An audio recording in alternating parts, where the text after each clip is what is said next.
توسعه بازسازی در افغانستان و کمک ها به اقتصاد افغانستان، برنامه های آموزشی در داخل افغانستان در اون زمان یونما تقویت کرد و پشتیبانی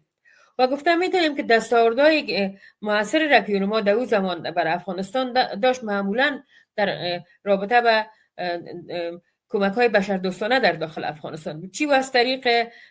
رفع تبعیض یا تقویت نهادهایی که برای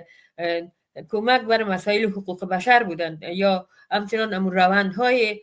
دوباره قانونی شدن دولت و حکومت در افغانستان بود. یک نقش خوب را تانسته بود که سازمان یونما در افغانستان داشته باشه، خصوصا کمک هایی را که یونما